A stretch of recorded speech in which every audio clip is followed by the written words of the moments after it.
Hey, everybody, it's Patty Dobrovolsky with Up Your Creative Genius. Today, I have really, literally, in my mind, a rock star here. Moe Carrick is here. She's on a mission to restore humanity to work, and she does that one people leader at a time, but she does way more than that. And so I'm going to let her tell a lot about herself. But let me just say that, she's got a master's in OD. She was trained by Brene Brown in Dare to Lead. She's certified. She's a coach. She's working with people all around the world to help them step into their greatness, really, and to make a safe workspace for other people. And you're so amazing. You've got a couple of best-selling books, Fit Matters, How to Love Your Job, and Brave Space Workspace. I remember when that came out and I was so like, woo, yay.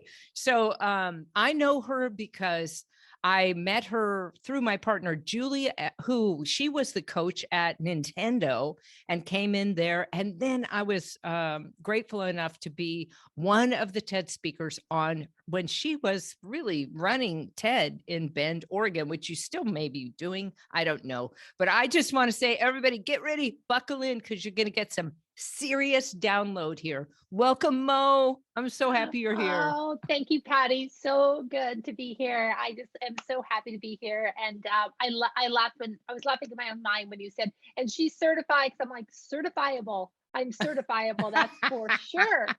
So well, you've had a lot of change. So, I definitely think we're all certifiable after you get to a certain age. Like they should be, I either lock them away or bring them out full force, right? And you're full force.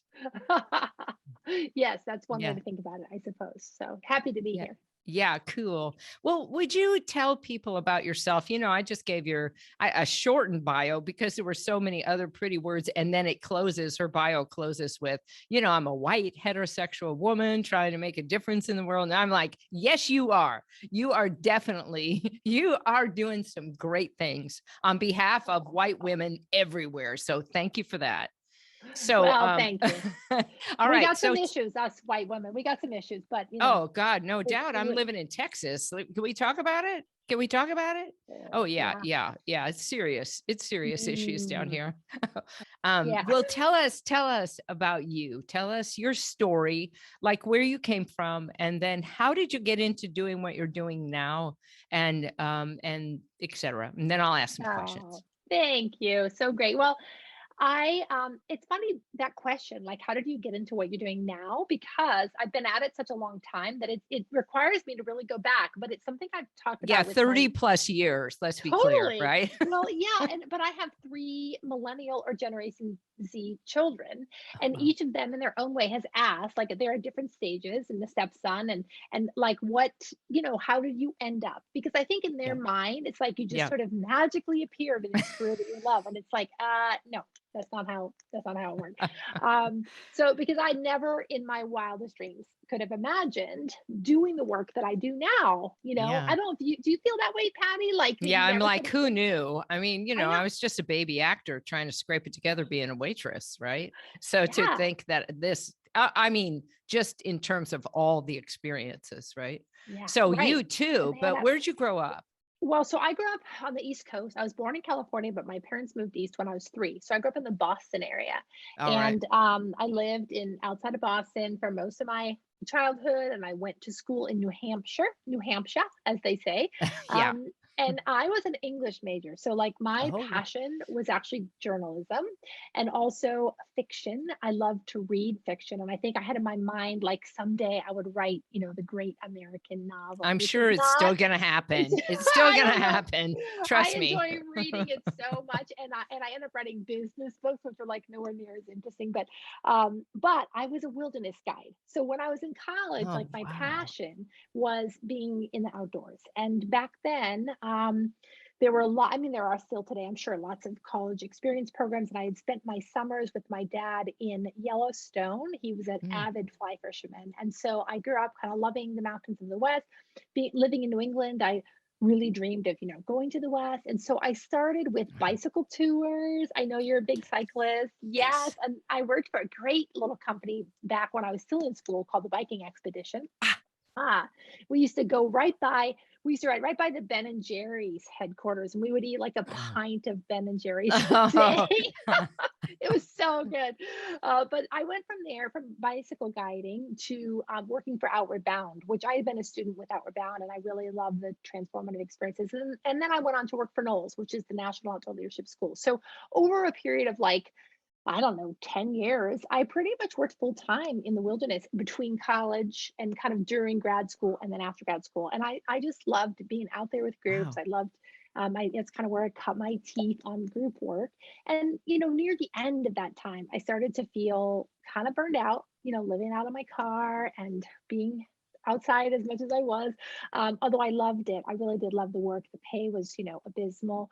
But a friend of mine, so I had enrolled in social work school because I was a therapist. I worked with chemically dependent kids and their families, and I love that work, but I was starting to kind of burn out. And so Yeah. a friend of mine was studying OD, organizational development. And she was like, you should come with me to Yeah. school. It's really interesting. It's like therapy for group adults. You know, I was like, oh, Yeah, like it work is. at work. I was like, really? Huh, Yeah. that's interesting.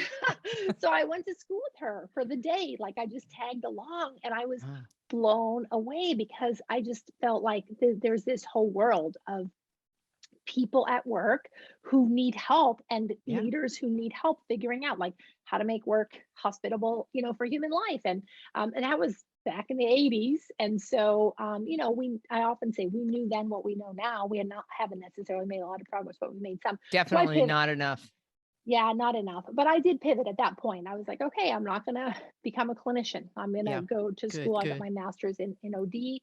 And then when I finished grad school, I jumped ship completely. I always joke that I turned in back then we wore like polypropylene, you know, my Yeah. crampons and my polypropylene. And I put on suits, you know, back then we had like I shoulder remember. Oh pads. yeah, yeah. And Yeah, you had to yeah. like, and you could wear the little tie thing around your neck or not, right? Remember? I never Yes, could, they were like unless a it was a bow. man's tie. I'd put that on, and then Yes. my boss would be like, no, you're not going out like that. I See, mean, a look at your man's hair. a man's tie would have been great. I hated those bow things. So like, what do? You put a bow like this, and you like let it drape Put a bow on down. it. Just put a bow on it. All So right. that So was, then you yeah, started to work in OD. I did. I did. I worked in the Seattle area. By then I was in Seattle and I was working for a company called Moe Cellular, which was Cellular Okay. One. And I Yeah, was in OD, but kind of peripheral. You know, you take the job you can get, right? So the job that I could exactly. get was that I was training how to use a billing system, which was not very sophisticated OD, but it was really Oh, interesting because the system that we were working was on the Next computer. Do you oh remember? my God. That is Is where incredible. I know. Wow. So we were like the only company that ever implemented anything on Yeah. Steve Yeah. Jobs' Next Yes, computer. The of course. boxes were like this big, you know. Yep, they were. Um, but it was a really good job for me. Like got me over the hump of, you know, being in the wilderness, and then now I was in corporate America. And you know, I had a lot of negative feelings about people in corporate America because I had come from the nonprofit social services side, and here I found myself with these people that actually were really interesting people making change happen in the world, but they had kind of more means, you know. So Yeah. it really They was a just made big. money. That's what I They always made tell money. people, you want to, go into corporate if you want to make money. You want to Yeah. feed yourself. Yeah, absolutely. So I made that transition and kind of worked, you know, internally for a number of years, Yeah. and then in 2001 went out on my own. Oh, 2001. That's so Yeah, fantastic. I I love know. that. Oh, that's so great. And so now you have really evolved what you've done, Mm, right? I yeah, mean, totally. you did OD before, and I don't know when I came across you, maybe 2005, some around there, 2005 or Mhm. 2006.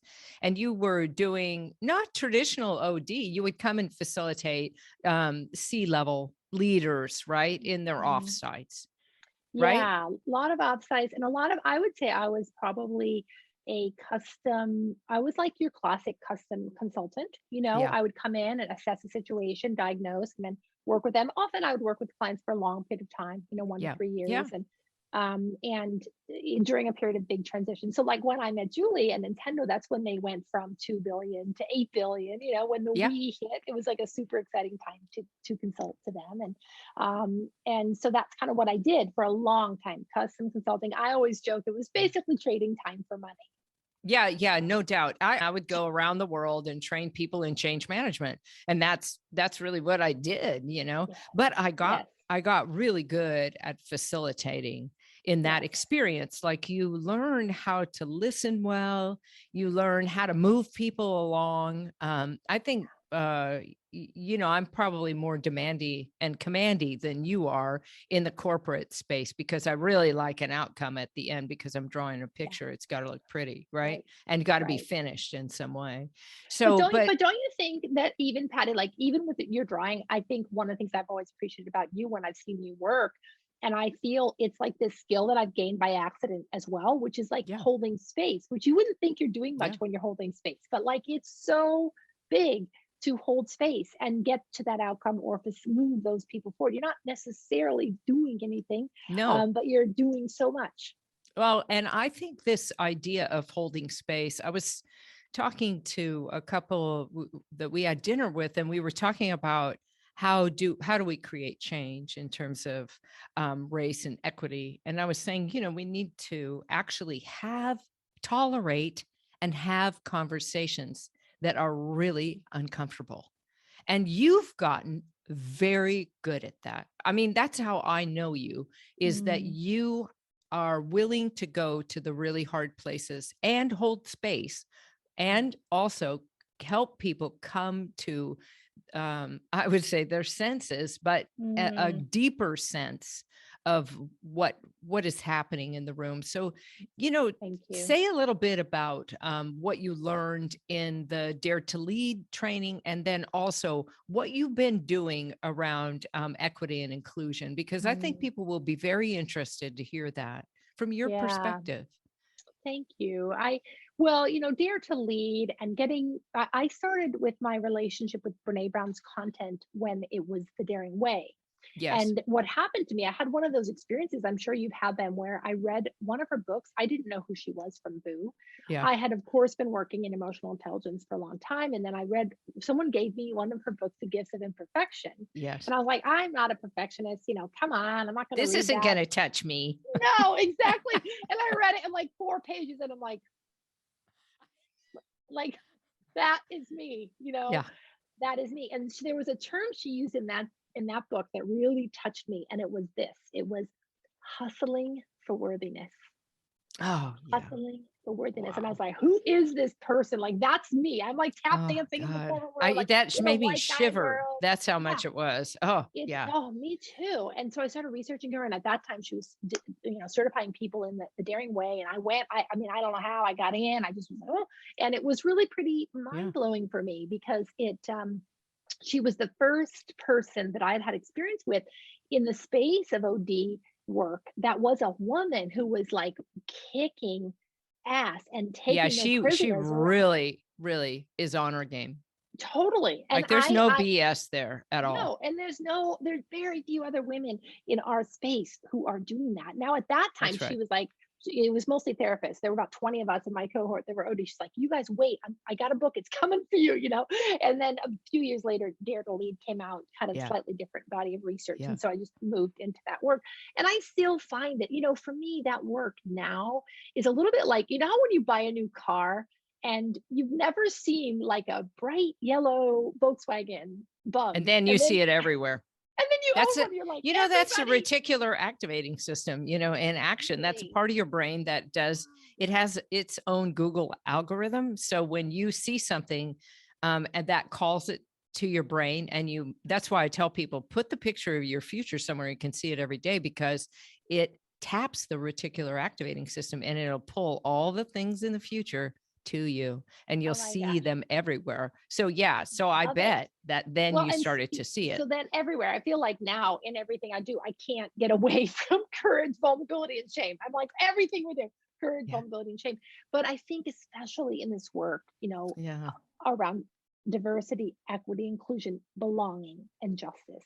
We have to be so brave in that work. And I Yeah. think, being in the culture of whiteness and in the culture of the white feminine, we have some real work to do about what it looks like to stand in grounded confidence, to shepherd other people's stories, to not center ourselves, and to not be so fragile that we can't actually walk through. So I think my feeling is that courage is essential for Yeah. all of the hard things that we want in our lives, including partnerships with people that are different than us, and effective Yeah. teams, and companies Yeah. that can meet their mission. And so it's all kind of part of the thing now. So I don't deliver as much like straight Dare to Lead certifications as I No, used no, of to. course It's not. Of going to course not. become a big ubiquitous, Yeah. in a lot of Well, ways. what I But would say is that it feels like that's sort of like, that's sort of the compost in the ground that you stand on, yeah, right? yeah, And that's a so great way it's to think of it. really, you marinate in that, Mm, and that everything else has sprung from some of the concepts there and these other things yeah, that I know to be true about you before you did that.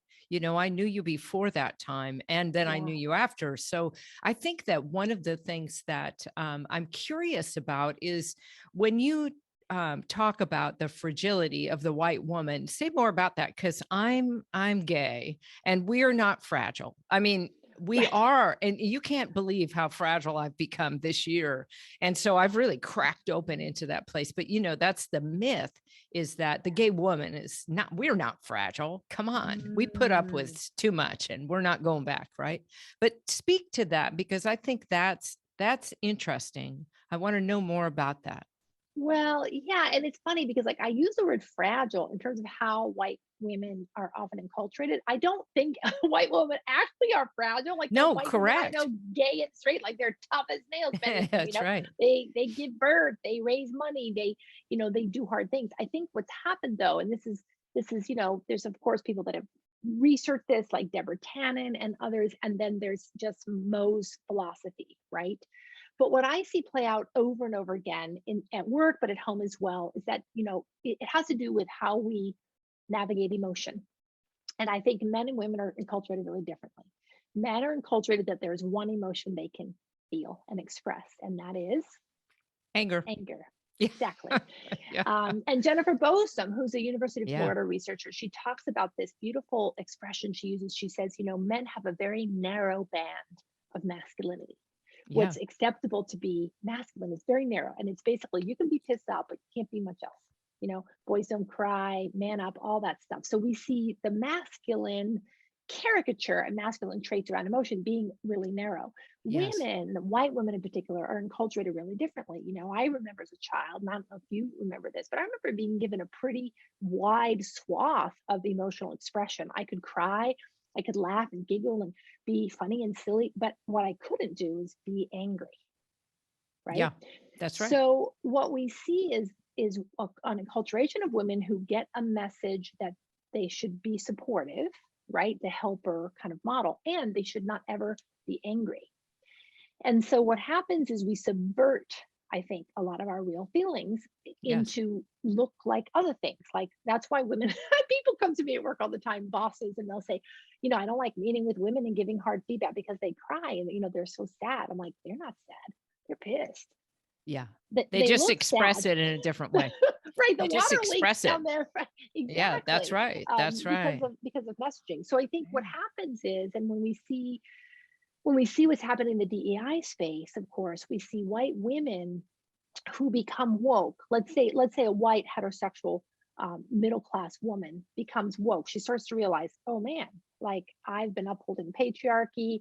I'm part of oppression. I didn't know it, and they feel terrible. I mean, that feels like crap. When you start to wake up and you get shame triggered, you get to feel like, "Oh, that means I'm not worthy." And so then we become, I actually call it empty vessel syndrome, which is we become completely like we go from being well educated, intelligent, articulate women to like, Yeah. I know nothing. Yeah. And we turn to Black and brown people, to gay people, to queer people, and trans people, and disabled people. And we basically say, I know nothing. You tell me everything. Instead of Instead Go of like, educate yourself. hello, educate Read yourself, and some also, books, yeah, find out, have a totally. hard conversation, but not Yes, asking yes, somebody to do it for you. Yeah, exactly. And also yeah, notice your own story. yeah. Notice your own story. And I mean, I can relate. I don't Yes. think I even knew I was white until I was 24, which is kind Yeah, of late. Like you'd think that that would be, yeah, and yeah, getting in touch with my heterosexuality took me a few more years after that. yeah. Like, oh, I'm straight. I'm white. I'm middle class. That's who I am. And so, Yeah. what does that mean to how I show up in the world? Because if we can't be grounded in our own That's identity, we can't partner. Oh, it's so true. And I think that most of us, we don't spend time thinking about that. Recently I had to look at the non-binary whole thing that's happening in the world. And I thought, well, I've always been non-binary. I mean, I need to change my pronouns? Do I need to come out as trans? Mm. Do I need Mm. to? I had to like investigate these things for myself because otherwise I was making assumptions that I was going to stay the same. And Mm. that's not how we grow and change. And that really was, it was hard and it ripped me open. And I had Interesting. memories, from very young. And I thought, wow, this is this is life at its best. And I know from a spiritual perspective, my essence, it was like, yes, we're having this experience. You're freaking out. I love this because that means you're going to crack open and be more love. Right. And I think that's part of what we have during COVID is that we have this cracking open and this going inward, which we haven't had in a long time. And so say what you have experienced during COVID, because I'm curious, like, how did Mm. it impact you, your business, your family? Oh, it's been tough. It's been tough for all of us. For me, I call it the great die off because I watched my business just fly off the calendar. March of 2021 is Yeah. like, oh my God. Now I have 4 employees. I have zero revenue. Like, what are we gonna do? Like, I've Yeah. always traveled for work. That's been how I had gigs set up for a year in advance. And that just all died. And I did panic. I Yeah. mean, I was like, what does this mean? And but I also knew that my team was depending on me, so I managed some shame. Like, I was sitting with, I'm not worthy, I'm too old to pivot this business, I don't know what that looks like. And then Yeah. I kind of got, I spoke about that with some people that could handle my unworthiness, and got it together enough to talk to my team. And I basically said, I don't know how we're going to survive this, but I know that we Yeah. are. I had Yeah. one team member that was out on maternity, one that's Canadian who had just come back just under the, guy. So Oh, wow. Wow. yeah, so we had to reinvent the business, which was hard and scary. 2020 was definitely a revenue dip. 2021 bounced back really strong because we Yeah. moved more to a program model, stuff you're Yeah. doing as Stuff well. online. Um, Yeah. yeah, which is not anywhere near as connecting, but it's had some beautiful upsides. Like, I just love being in my own town, and being able Yes. to do the hobbies that I have. Like, I just love that. Yeah. But I also have, these 3 kids I mentioned. It's been hard on them. I had one that was a freshman when COVID hit. They are really just beginning to come out of that anxiety place. I've got, we have recovery in our family. It's been hard emotionally on all of us. And kind of And you thinking lost your about, mom in the middle of this. yes, yes, Yeah. we lost my mom and my father-in-law. We had 2 deaths. Oh, Now, neither wow. one was from COVID, but I think we got lucky with my mom. I mean, not lucky, it was horrible that she Yeah. died, Yeah. Of course. but we were lucky in the sense that we could be there. My father-in-law was not, we weren't able to visit, Yeah. and I just think that was really hard for my Wow. husband and his widow and stuff. And yeah, that took up a lot of my 2021, was caring for my mom had what do they call it? It's basically medication induced dementia. She had a broken wrist and then a broken hip, and all the narcotics brought her Mm. dementia on full force. I didn't even know that was a thing. And so she, my mom's worst fear was to lose her mind in an acute Capacity. care Yeah. setting, and Yep. that's exactly what happened. Yep. So for me, I was grateful that I was her caregiver. I could be here with her and with her when she died, but that changes your point of view. So I feel like it's been a transformative period, but also a scary period. And then, of course, on the work side, and I know a lot of your listeners are in some transition, and we're seeing what everybody's calling the great resignation. I call it the great reframe. Yeah, me People too. are, yeah, they're looking at work, they're like, hmm, What? right, You want to pay me what? right. To do Yeah, what? I'd rather start my own totally. business, right? Absolutely. And Yeah. they're also Yeah. like, wait a minute, this shouldn't suck. And that's what I've always said, like, work Exactly. should not suck. That's right. That's what you're all about. Mhm. Yeah. And It so should to feel good. me, it should Yeah. feel good. And so for employers and employees alike, for me, it's this wonderful time to really reshape our relationship with work. And Yeah. of course, it's hard, very difficult to do in a capitalist society. But I find myself energized by the stories I'm seeing and the Yeah. and the way companies. I mean, I feel bad for business leaders because they're like, "Mm, oh," but on Yeah. the other hand, they're having to change fundamentally the Yeah. cultures that they create in order to be better for people. Well, yeah, And and to retain their people, I think this has been the biggest challenge. And people will say, "Well, how do I? How we can't keep people?" I go, "Well, you can't keep people because you don't have a good workplace environment. And why don't you have that? Because you never really spent the time to build that, and that takes attention, focus, love, courage, all those things that you talk about. absolutely, And then once you have absolutely, those, and you want to have a good product too, whatever it is. If you're in that kind of a service yeah, industry or a product industry, that has to be good too, and then your customers have to be happy, and everything's changed so much. It's so up in the air that I wonder, when you think about the work that you're doing now, what is it that most fascinates you, like the thing that catches your attention, you say, yeah, more of that, I want to do more of that. well, I love that question so much. I think there's two things. One is like, I am really captivated by young leaders. Yeah. Like it's like I'm a baby boomer, and our asses are exiting this workforce, Yeah. and it is time, but we have not, nor have the generation Xers, we've not done a good job handing off the baton, and it's time. Yeah. It's time. So I see these young people coming in with so many more skills at inclusion. I know. Well, You and know, not just that, but they're so much smarter than they're we were. They're smarter, like whole people. they're whole people, they're flexible, they're Yep. curious, they have a global perspective that is Yep. mind blowing. So that, to me, that's super exciting. And my team is young, and I'm so grateful Yeah. for that, because I mean, they kind of treat me a little bit like the wise old elder. And I struggle a little bit with even some of the I technologies know. that we use. I'm like, wait, tell me about Notion or Slack. Like, what do I do? But I'm learning. So I think Yeah. the young people is just a huge thing for me. The other thing that's exciting for me, but it's also kind of terrifying, is a lot of our clients. So, as you know, my company was a B Corp for many years. We did let that go in 2021 just because it's a lot of work to keep it going. But we have a real passion for business as a force for good.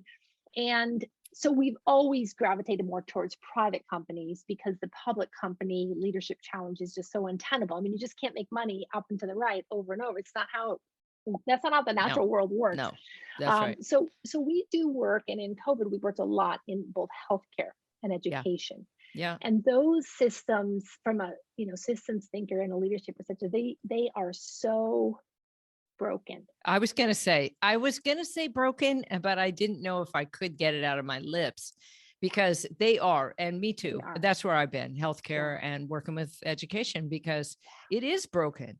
it is And, broken. The people are not broken in it, but no, the people systems the system are is, broken. it's, it's devastatingly It broken. is. So, It is. yes. And I think to get into that, oh, like that's a whole topic unto itself, because there are some amazing people that are working to heal that, so that it is for the neurodiverse child. Mhm. And that's what needs to happen, Yeah. and I think that people don't understand that. They think, oh, you know, they're autistic. They're not going to be able. I mean, like, look, this is the world we live in now, right? We messed up the food chain. We fed people the food, and then it shows up in these ways, and we think, well, Yeah. how did that happen? Well, yeah, okay. So, these are the ripple True. effects of it. But I I I wonder, when you think about that, when you envision the future of what you're going to be doing and what you see out there, the bright light out there, not that bright light, but the bright lights of the really amazing world that we're going to step into. What do you see as part of it? Mm. Well, I would say probably two main things that I see when I dream ahead, right? One is leaders who are through and through good for people. Yeah. Like, and you've used the word love a couple times, Patty, today. And I love that you're using that word, because for me, that's what leadership at its best is all about. It's like leaders who have the Yeah. capacity to open their heart, create real connection. And I don't mean just leader by positional authority. I think of even a leader in the classroom. My son is substitute teaching, and he told me this story yesterday about a little boy. He was in second grade. This little boy had a scab on his knee, and he said he had to go see the nurse, but the nurse was on break. So my son took him for a walk, and he said, "Tell me, how bad is your pain?" A scab on his knee, not an open wound. And this little boy, and my son said it's a 1 to 10, and he said it's a 10. It's definitely a 10. And Ian was like, "Well, let's talk about that though. Really, like, what about if you actually broke your leg? That might be more potential." But what struck me about that is that this, in this case, leader, my son, substitute teacher, had an opportunity for 15 minutes to make a difference to a little boy whose knee scab was the most important thing for him. And Yeah. I think that, so when I get excited about the future of the workplace, I think about leaders at every single level who actually have the capacity to love and to connect, not in an unhealthy HR way, but like in a real way that activates the greatness of people. Like, Yeah. that's mind-blowingly exciting to think Yeah. about. And the other piece I think is that people have lives that work. That human beings in every sector, including the really dirty, hard, ugly jobs, that they too actually have a life that works. Because Yeah. we need people to shoe our horses and to clean out our drains and serve food. We need those people, Yeah. but we act like they're not people. Yeah, We we act don't like they're pay them. slaves. Really, Yeah, that's what's true. totally. We just treat them like that. Come in the house and do the thing. Bye, see you later. And I remember one of the great things that I learned living in New York from the woman that I lived with there was our production stage manager, and she tipped everybody. And Mm, I took that to heart. And so whenever anybody brings something to our house, I tip them, because they need to know that I appreciate them and yes. that I'm not going to take them for granted at minimum wage. And I think that Yeah. if minimum wage stays where it is and we continue to treat people like that, just because they don't look like us, they don't have the education we do, or that they're just in a job like that. I mean, I did those jobs. I know you did too. Totally. We did those Totally. jobs. We cleaned people's Right. houses. So, Right. it's not that far in the past. And if you've never had that experience, go clean somebody's house and see how you like it. Right. Totally. You have to really have compassion and empathy for what people are doing to make your life easier. Yes, And absolutely. during And COVID, you got to really see that, I think, well, and yes, and yeah, these healthcare workers, like yeah. that are just dealing with such bad behavior, Oh, and it's unbelievable. waitresses and waiters who are just getting sexually harassed. Like, it's just so we just have a lot of I work. was So thinking about the flight attendants too, where people are getting disruptive on the plane. I'm like, please, people, sit down. They right. are not your mother or father or whoever beat you up or whatever happened to you before you came into this plane. Yeah. Please, please just relax. Yeah. Yeah. Treat them And with and kindness. be compassionate, Yeah. for ourselves and for others. Yeah. So, it Yeah. seems when I say it out loud, I even look at myself. You probably do this too, Patty. Sometimes I'm like, oh God, Mo, you're just in your mind. You're like in La La Land. But I really am not. Like, I really believe that Yeah. that that workplaces can be fit for human life, and that there's a place for everybody. Yeah. There is a place for every worker, to bring their good stuff and have it activated. Yeah. And I just think that we've lost our ability to kind of acknowledge that. So Yeah. in my Yeah. dreams, I go there. Yeah, I love that. I think that when we think about the future, um, what we would want, well, for myself, I think, oh, even I'm listening to myself just like the last 2 minutes, and I think yeah, you better like work on that, because that seems like you're like running some sort of program in there. So drop that and see if you can't drop into a space where you can empathize for both sides here, for the people who can't step up and the people who can, and the people who are on the receiving end. I mean, I think that that's what it calls on in us, is to be to raise our emotional intelligence so high that we are look first to see and then look less to judge. Look less to judge what's happening in yourself or somebody else. Calm yourself down, do whatever PQ rep positive intelligence thing you can do to get yourself from the back to the front, and and then step around, apologize, say what's true. And so if I offended anyone who's listening today by what I said, or I didn't say the right thing, I want to apologize in advance. And you could write me an email, but I am with Moe. And so she's about creating momentum. And so when you think about creating momentum in the world, what kind of momentum are you interested in creating? And what would you tell other people about how they can create momentum? Yeah, it's interesting because I've noticed, and COVID has like brought this up even more for me, Patty, but like I definitely narrowed my focus. I've become more capable of claiming that my theater is work. Like it's work. That's what it's the world of work is the one that captivates me in all sectors, but in some, like we've talked, like in particular. And so for me, part of what momentum means is like being able to keep ourselves grounded, even when work is not that fun.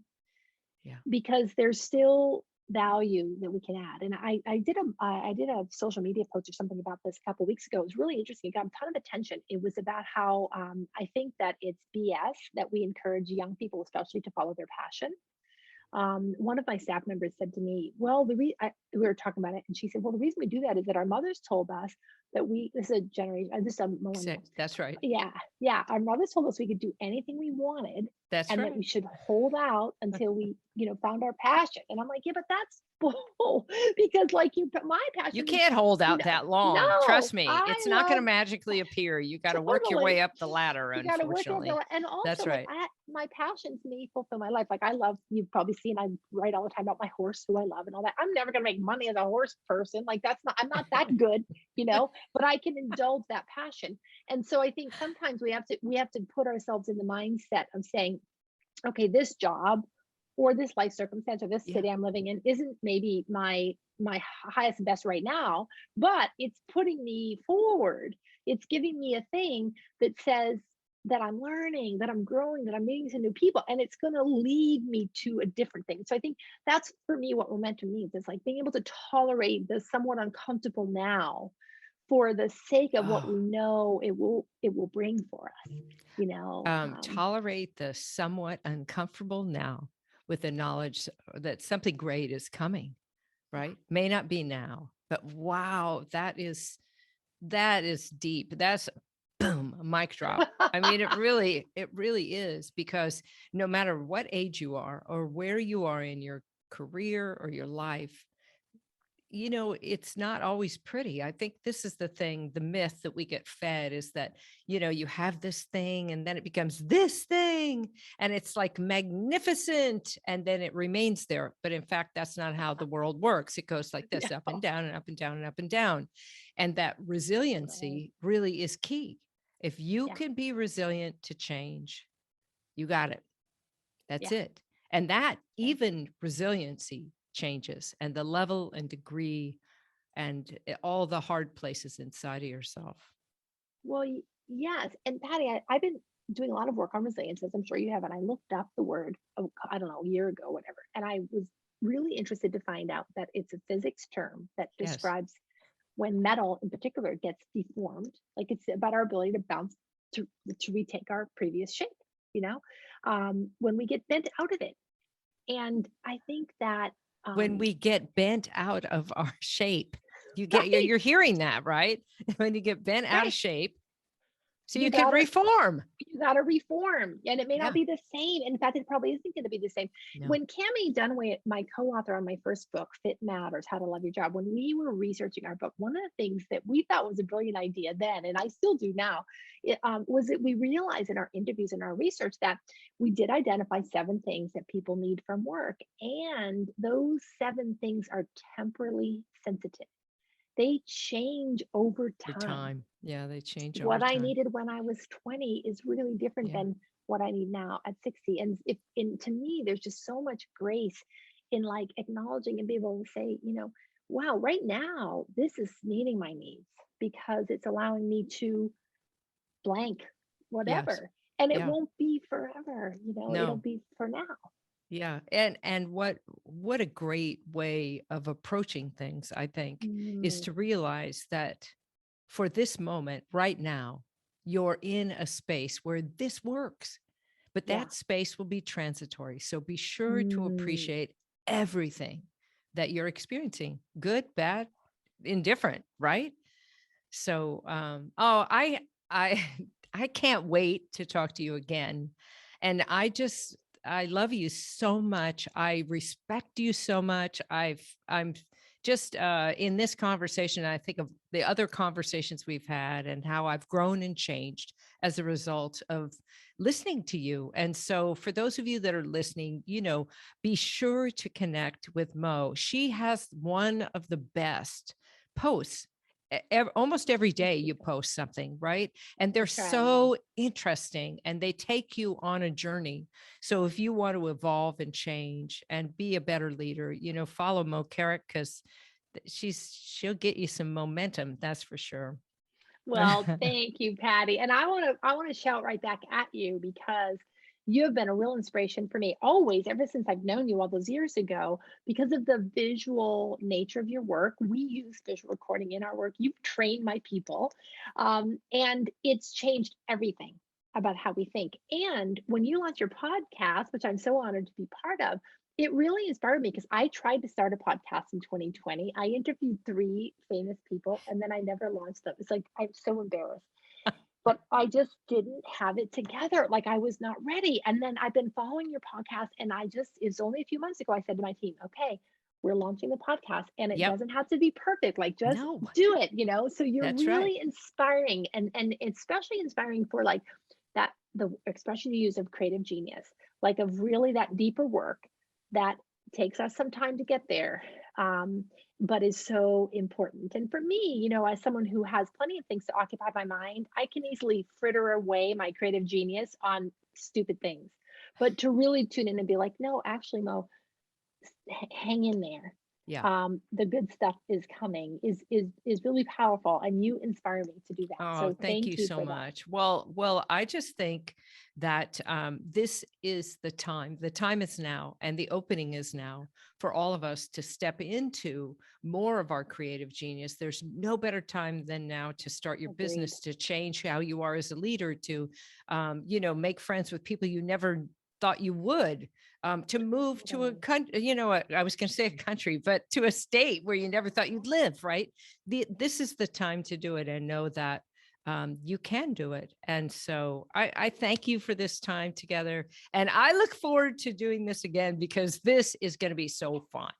All right. Can't wait. Thanks, Patty. All right. Talk to you soon, Mo. All right, everybody, you know the drill. Please follow Mo. And, in the show notes, you'll see all of her social media that you can get in on what she's doing because she's amazing. Okay. Until next time, up your creative genius. Let's do this.